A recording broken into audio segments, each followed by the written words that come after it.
Welcome back to Portland Meadows Live. Track handicapper Matt Jukic here joining you once again. Time for a look at the pick four on this Friday night card. Of course, July 27th. Friday night card does have that one pick four in races 5 through 8. 14% takeout, putting some more money back in your pockets. One of the tougher races on the card is the 5th race. Actually went 4 deep in here. We do have a single in the 7th. We'll get to that one.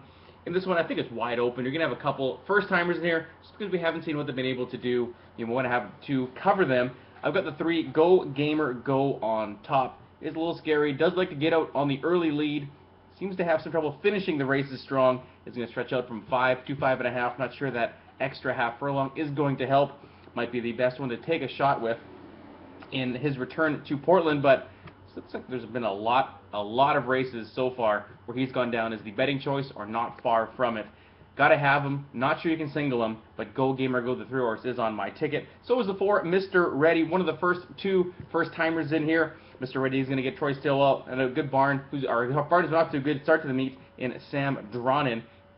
His horses have hit the board in 4 of the last 5. His debuting horses over the past 2 years, 2 of the 3 have won. Big ROI. If you would have bet $2 on each of those 3 horses, you would have got back $6.53 each time. So you have a flat bet profit on each of those ones. Did ship up from Golden Gate, where he was doing the majority of his preps. Definitely the one you got to have on your ticket. Is second on mine. The 5 Risky Orbit. He's had plenty of chances now, 10 times to the track. Is going to win one day. It's a matter of time after some very close calls. Definitely another one you're going to have covered with really no strong opinion in this field. All over the outside is the other first-time starter. That's the 7 New Moon Bay, Mary Jo Terleski and Linda Northam. Another one debuting with some decent works on display. It's not going to have to be a monster if she wants to, or he wants to win this race first time out of the box. So again, we're going to cover the 3, 4, 5, and 7. Go Gamer Go, Mr. Ready, Risky Orbit, and the outside horse in New Moon Bay. That's race 5, the first leg of the pick 4, 14% takeout on this Friday night card. Off to the 6th race, 3 deep in here. Top choice is going to be the 4 Cascadian Story, is coming in here off a win, which is good to see that it was just a touch below the conditions for here, as he can't have won for the last 60 days. I think you got to have a couple in here. Cascadian Story is one of them. The 2-horse Tyconic Choice as well, returning to Portland after some trips at Hastings Racecourse, Emerald Downs, Grants Pass, been around all over the place. Does do her best running here at Portland. 2 wins from 5 starts, 2 other third-place finishes. Definitely one to have covered with some speed on the front end. Problem is there are some other ones in here that do like to be fast early. And we're looking maybe the ones that are going to pick up the pieces are the 4 Cascadians Story. Again, Luis Torres got to have a look at him, as well as the 5 Binky's Sister with Mark Anderson. Should be covering ground late. Look to 2 back, where he's able to sit the trip, make that 1 run. Is a 4-time winner in her career. Might be able to make it 5 today.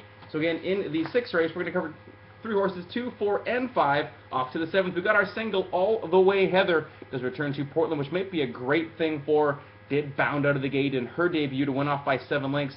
Went up to Emerald Downs after that. Had a couple of decent tries. Was 4th both times. I think the little bit easier class here will get her some confidence and a nice win in her return.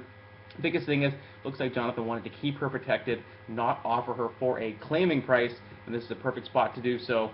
Last race did come on June 17th, but hasn't missed a beat in the morning since then. We're going to single the 2 All the Way Heather in the 7th race of this pick 4 and into the last. We just got a couple in here, a couple interesting ones you might want to have a look at. I just couldn't get a good feel for the 1 Simperio, so I left them off my ticket. I think he needs more than 5.5 furlongs, even making a second start of the meet.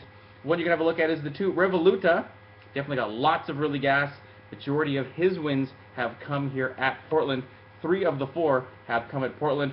I just don't know if that might have been asking too much too soon for that last race up at Emerald, taking on the open claimers. Does get back with some conditioned horses here. Also was wheeled into the races 6 days after a very, very brisk work. 57-2, covering 5 furlongs, and then had a race 6 days later.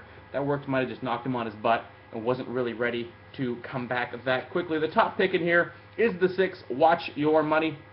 Another one who might need a bit more ground, but will be closing and should get a decent enough pace to try and run down in here. Luis Torres again, Nick Lowe to close out the card. Will be closing late, might need more room. Actually might not catch the 2 Revoluta. So we're going to cover both of them in this pick 4 ticket. So again, $24 will get you into the pick 4. Back in race 5 with 3, 4, 5, and 7, 2, 4, and 5. 2 in the feature event, the 7th, and 2 and 6 in the last. Hopefully we can get you some winners here. We can get lucky at Portland Meadows here on Friday night.